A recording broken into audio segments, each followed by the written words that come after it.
All right, quick thing. We're differentiating inverse functions in this lesson. We're used to doing reciprocals. Remember how like x and -1 is the same as 1 over x, what we've been doing? When we have inverse notation, this means inverse of f. This is not the same as 1 over f of x. So just be careful of that notation there. It is not the same as what we've been doing here, and that's just for inverse functions only. So these are just some 3 ways to say the same thing. G of x is the inverse of f of x. You see all these different ways that they can say it. During problems, practice problems, AP problems, they can say it either one of these ways, any one of these ways, so you have to watch for it. So the formula for the derivative of the inverse of a function, this is something you just have to memorize. The derivative of inverse of f is f prime of f inverse of x.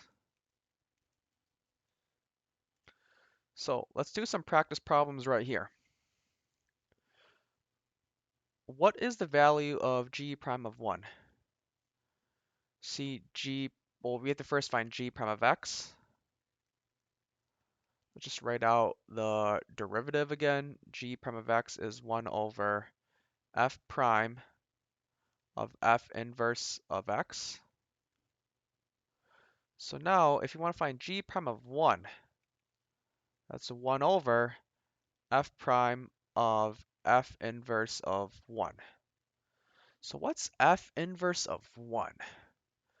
So let's look at this up here, just to recap some inverse in case you forgot. You see here, f of 1 is equal to 3, right? F of 1 is equal to 3, f of 2 is equal to 1, and so on, right? So an x value of 1 gets you 3. The inverse is just backwards. So f of 1 is 3, so f inverse 3 is equal to 1. F inverse 3 is equal to 1. Like with this one here, right? F of 2 is 1, so f inverse of 1 is equal to 2. You see you're just switching the x and y outputs for this. So right here, this would be equal to 1 over, see, f inverse of 1 is 2. So it's 1 over f prime of, this part here is a 2, so we replace that with a 2. And then f prime of 2 is equal to -2. That's your answer for the first problem there. So write an equation for the line tangent to f inverse at x is equal to 1. It's just your standard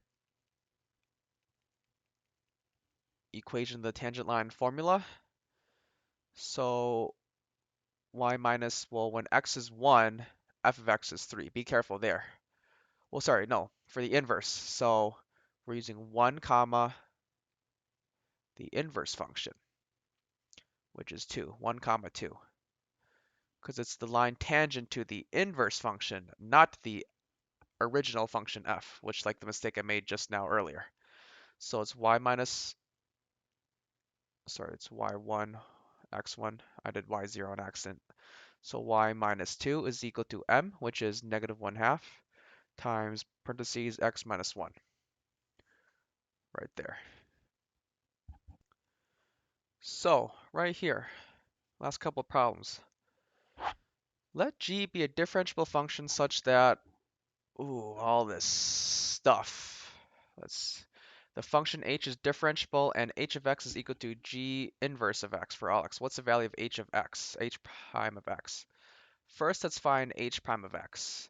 What's going to happen likely is we're going to, we'll just find the derivative and then plug in a bunch of values. So h prime of x is equal to 1 over g inverse of, sorry, one sec, my bad, I already messed that up. 1 over g prime of g inverse of x. Hopefully you caught it while I was making that mistake there. So now let's find h prime of 6. H prime of 6 is just equal to 1 over g prime of g inverse of 6. And what's g inverse of 6? So we're looking for, you see here that g of 3 is equal to 6. So g inverse of 6 would just be 3. So that'd be a 1 over g prime of 3.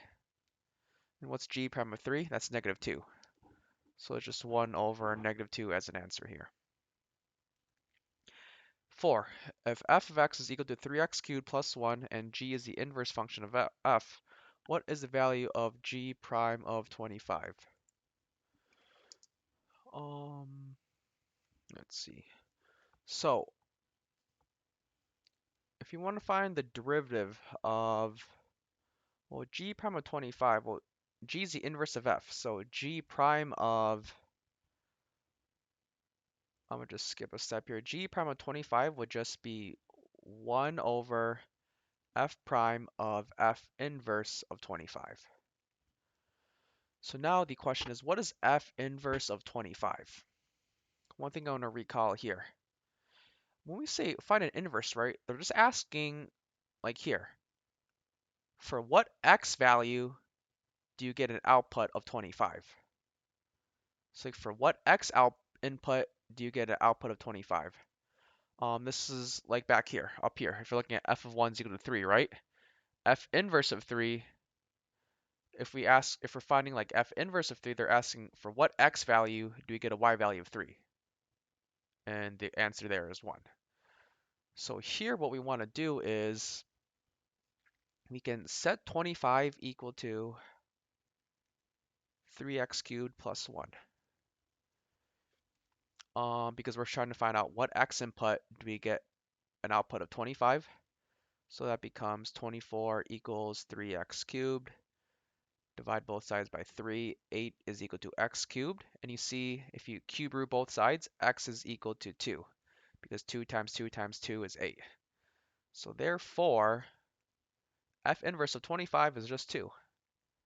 F prime of 2. And then f prime of 2, we have to first find f prime of x. Running out of room here. Let's do it down here. F prime of x is equal to 9x squared. So f prime of 2 is equal to 36. So the answer here, 1 over f prime of 2 is 1 over 36. And that is your final answer here. You can go ahead and start the practice.